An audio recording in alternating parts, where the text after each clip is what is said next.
Attorney Panelo, kayo na po siguro ang magbigay linaw sa amin dalawa ni Corina dahil tinatanong din po namin ang aming reporter dyan tungkol dito sa Davao Death Squad. What exactly was clear to you on what the president said about the former president said about the Davao Death Squad? Sinasabi niya kasi chinichismis na may death squad, yung mga police death squad. Sabi niya, wala, no such animal as death squad. Tapos, nagbigay siya ng statement na yung mga criminals doon, sila nagpapatayan. Sila ang death squad ko. Yun ang ibig niya sabihin. Kaya lang, itong si Ontiveros, si Senadora, pinipilit niya na, inamin niya rin na may death squad. Kumbaga, he was being taken out of context. Lahat naman dun sa mga resource persons, klarong-klaro na yun ang ibig niya sabihin. But didn't the former president, doon po sa mga napakinggan ko at napanood, Attorney Salvador Panelo, sinabi niya na, hindi ba sabi niya, tingnan mo yung mga nasa kanan ko, lahat yan, na naging chief of police ko. Yan ang mga leader ng Davao Death Squad. Yan, yung senador, yung tingnan mo, yung si Senator Bato, hindi ho ba nagsabi din ng gano'n ng Pangulo? To what do we, or how should we understand what the former president said? Actually, he was only joking.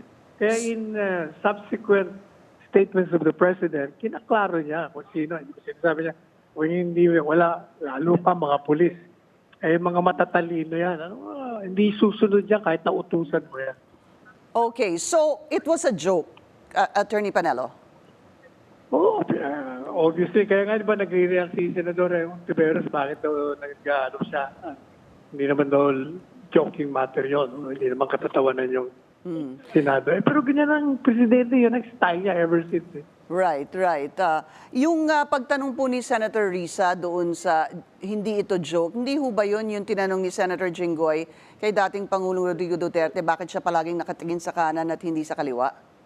Tapos meron po nagtawanan. Kaya sabi ni Senator Risa Ontiveros, this is not a joking matter. Si Jinggoy, di ba sinabi niya na, we're just making this situation in a lighter mood. Kaya nagbiro siya.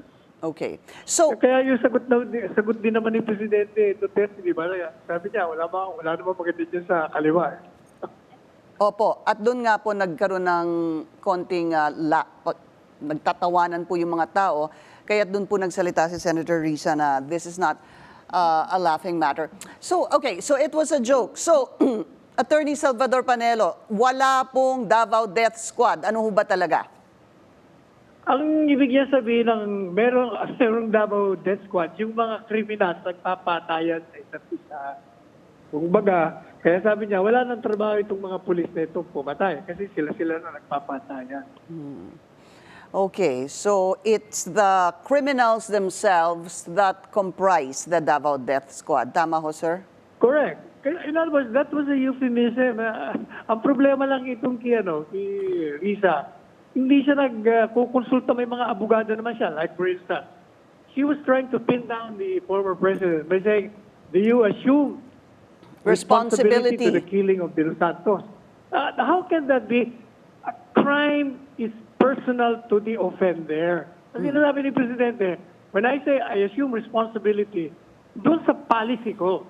In other words, if the war on drugs is a failure, o hindi ako a failure, I will assume the failure. Pero pagdating sa mga krimen, hindi po pwedeng siya ang accountable dun sa mga ginawa ng mga pulis kung mali.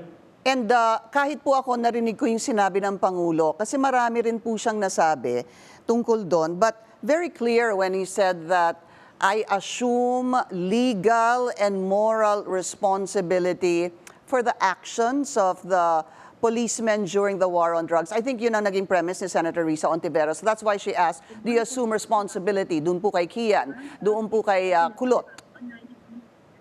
Pero mali yun kasi kung nagkonsulta lang siya sa abogado niya sa likod, masasabihan siya na crime is personal to the offender. Hindi ko pwedeng ilipat mo yung criminal responsibility unless you can prove conspiracy.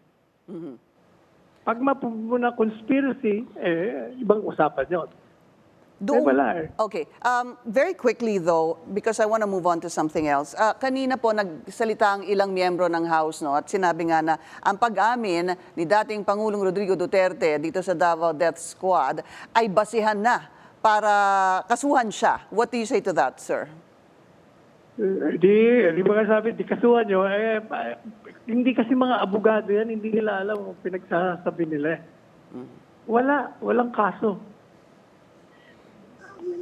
What do you think ang... Otherwise, noong pa sila nag-file, hindi ba? Kaya nga si Senador Jingo Estrada, sinasabi niya si dating Senador De Lima, bakit di ka nag-file? Powerful ka na, cabinet member ka na, kasi hindi totoo.